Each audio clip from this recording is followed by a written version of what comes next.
Selamat malam, teman-teman. Balik lagi di sudut tempat ngobrol di pojokan. Kita bebas mau ngobrolin apa aja di sini. Kemarin gue baru aja nonton Sandosa Siluet Bhagavad Gita, walaupun gue nontonnya lewat live streaming ya. Gue bisa ke Solo. Menurut gue ini Sandosa yang cukup menyegarkan dan sajian yang sangat mengenyangkan. Gue juga udah lama nggak nonton Sandosa. Lupa terakhir nonton Sandosa tuh kapan ya? Kalau nonton live, lupa deh kapan ya terakhir. Gue nggak inget sih. Pokoknya udah lama lah gue nggak nonton Sandosa. Dan kebetulan Sandosa ini dipentaskan oleh cantrik atau murid-murid Sasono Mulyo yang sekarang ya udah udah jadi dosen beliau-beliau, dan bahkan di antara beliau sudah banyak yang pensiun. eh Ternyata gue salah mengira, gue pikir Sandusanya ini akan digarap ala-ala era Sasono Mulyo, tapi ternyata enggak. Sandusa ini sangat sangat modern rasanya, bahkan gitu. Sangat kekinian dengan pendekatan animasi yang indah banget, musik yang sedemikian cakep. Tapi sebelum kita bahas lebih lanjut ya, jadi karya Siluet Bhagavad Gita ini eh, disutradarai oleh Pak Bambang Suwarno dan dikomposeri oleh almarhum Pak Bono pada awalnya. Tapi ya di tengah proses seperti yang kita ketahui bersama, Pak Bono berpulang. Kemudian musik dihandle oleh Pak Tete Wahyudi dan DGO tentunya. Eh yang sempat aku tunggu-tunggu itu justru bagaimana kolaborasi antara musiknya Pak Bono dan Pak Tete. Beliau berdua itu sama-sama komposer idola saya, dan ternyata eh, bisa balance gitu di proses kali ini. Sama indahnya, sama dahsyatnya musik beliau berdua. Kalau membahas Pak Bono tuh rasanya masih teringat sosok Pak Bono. Ya beliau udah tenang lah di surga. Dan pada awalnya tuh streamingnya itu cakep ya, karena kameranya dari depan dan belakang layar. Tapi nggak tahu kenapa kok terus jadi dipindah di depan doang. Padahal di belakang layar tuh juga nggak kalah indahnya sebenarnya. Dan disitulah sebenarnya titik dimana orang-orang seperti kita ini, itu apalagi gue nih yang jauh dari pusat kebudayaan wayang kulit misalnya, itu bisa belajar bagaimana teknis handosa yang baik, bagaimana pegang wayang itu seperti apa. Aku agak menyayangkan sih, gue agak menyayangkan akhirnya kameranya jadi depan doang. Tapi ya mungkin buat sebagian orang kan emang yang penting kan nonton wayangnya. Teknis-teknis mungkin nggak terlalu dibutuhkan untuk penonton yang awam dan non seniman gitu. Itu juga boleh sih, dari depan doang juga oke. Musiknya aku suka banget, animasinya juga oke. Dan yang menarik adalah ya itu tadi ya, aku sempat mengira bahwa ini Sandosa yang akan eh, ya era-era Sasono Mulyo gitu. Tapi enggak, ternyata sangat modern. Tapi eh,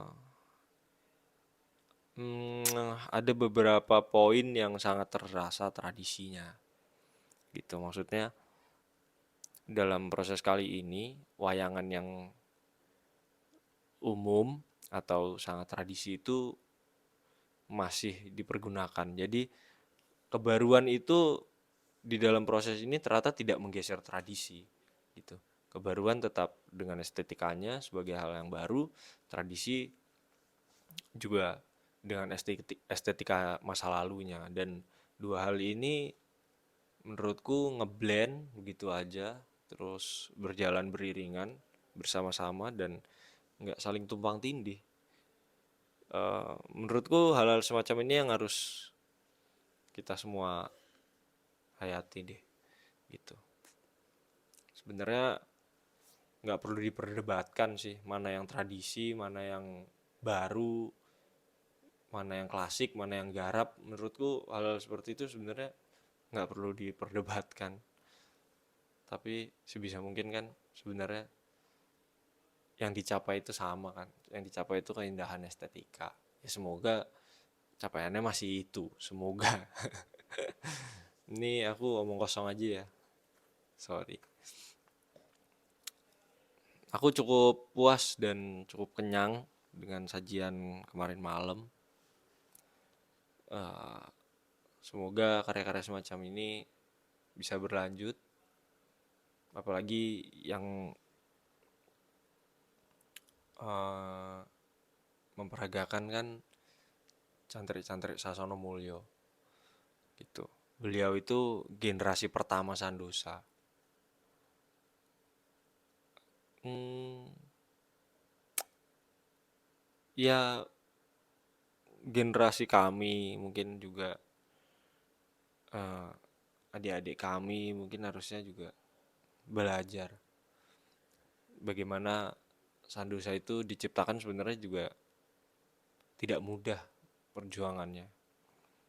Nah, misalnya generasi kita itu kan cuma niru aja sebenarnya gitu. Tanpa kami-kami ini pernah tahu bagaimana sejarahnya, bagaimana awal terciptanya Sandosa. Kapan-kapan saya maulah nyari teman ngobrol buat menceritakan gimana sih awal terbentuknya Sandosa ini. Karena menurut saya kok menarik untuk dibahas dan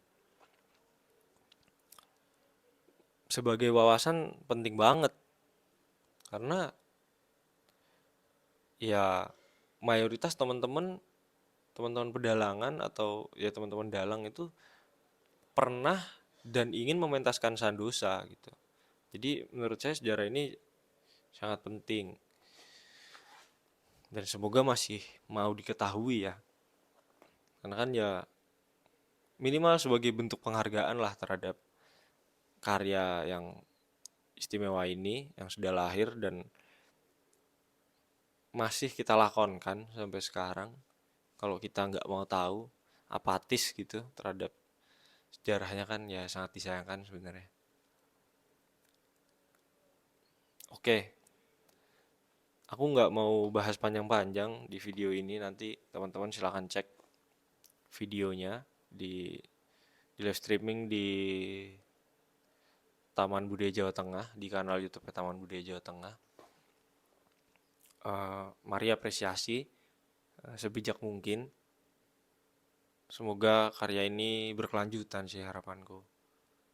Gitu. Nanti teman-teman bisa cek ya di kanal YouTube Budaya Jawa Tengah. Oke, kita langsung ke konklusi. Kalau menurut aku pribadi sih Sandosa ini masih ideal sebenarnya untuk menjawab tantangan zaman. Walaupun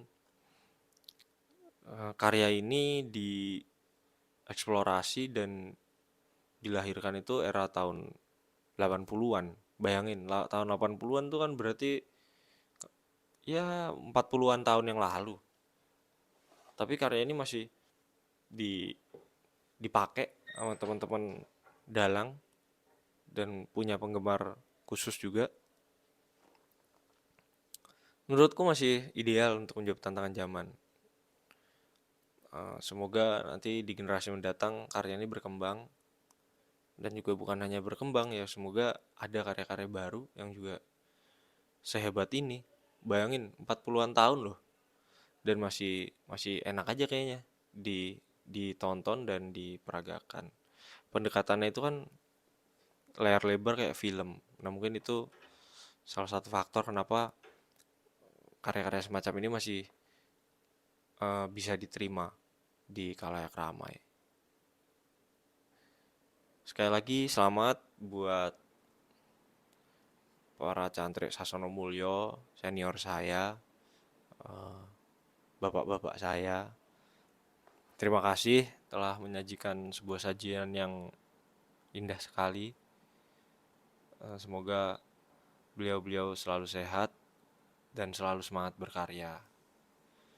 Teman-teman jangan lupa di videonya itu di awal itu ada beberapa sambutan. Biasanya teman-teman kan suka skip sambutan. Kalau menurut saya, kalau ini khusus buat teman-teman dalang, jangan di skip karena itu isinya sejarah dan ada beberapa poin penting yang tadi saya dengar itu, dan sayang banget kalau teman-teman lewatkan. Jadi ya kalau teman-teman berkenan didengerin ya. Itu penting buat paling nggak menumbuhkan benih-benih kita untuk terus berkarya dan berusaha menciptakan karya yang baik. Thank you yang masih dengerin Sudut. Mohon maaf kalau kontennya ya cuman gini-gini aja. Emang konten ini bukan konten hura-hura teman-teman. Jadi ya berapapun penontonnya mungkin Sudut akan tetap ada. Aku selalu pengen bikin Sudut. Ya maaf kalau cuma seminggu sekali. Sementara mampunya baru seminggu sekali. Oke? Thank you ya. See you next time. Bye.